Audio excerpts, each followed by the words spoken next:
Assalamualaikum teman-teman, apa kabar?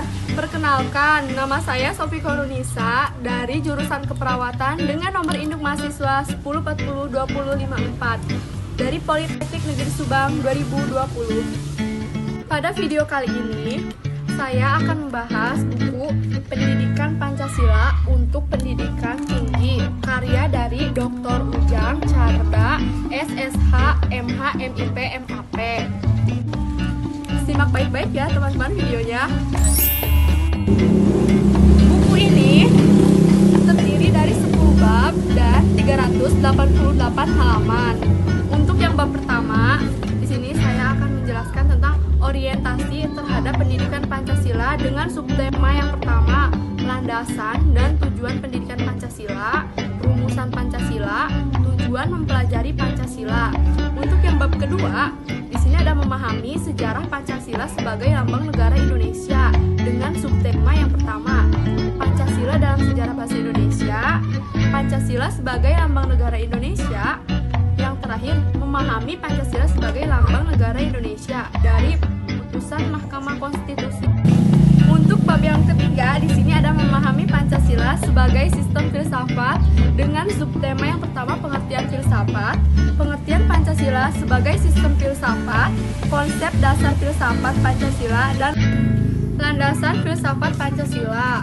Untuk bab yang keempat, di sini ada memahami Pancasila sebagai sistem nilai, etika, dan norma dengan subtema pengertian nilai, etika, dan norma. Untuk yang kedua, Pancasila sebagai nilai dasar fundamental bagi bangsa dan negara.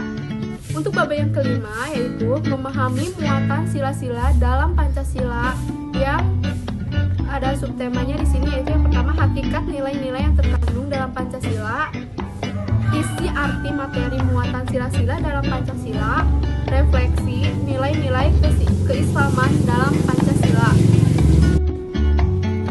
Untuk bab selanjutnya yaitu bab 6, memahami Pancasila sebagai ideologi dan negara dengan subtema pengertian ideologi, makna ideologi bagi bangsa Indonesia, perbandingan ideologi Pancasila dengan ideologi lain, kedudukan dan fungsi Pancasila dalam tata kehidupan bangsa Indonesia, memahami makna Pancasila sebagai ideologi negara dari putusan Mahkamah Konstitusi nomor 100 PUU SI 2013.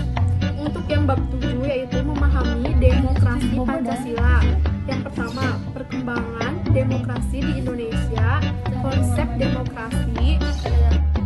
Untuk bab yang ke-8, memahami hak dan kewajiban asasi manusia dalam Pancasila dengan subtema yang pertama, sejarah perkembangan hak asasi manusia, istilah dan pengertian hak asasi manusia, macam-macam hak asasi manusia, pemahaman hak dan kewajiban asasi manusia dalam Pancasila. Dalam bab 9 di sini ada memahami Pancasila dalam sistem ketatanegaraan Indonesia. Ada isi arti Pancasila, isi arti Pancasila dalam pasal undang-undang, pembukaan, kedudukan pembukaan, hubungan pembukaan, hubungan antara pembukaan, perubahan undang-undang dasar, struktur ketatanegaraan Indonesia setelah perubahan undang-undang dasar.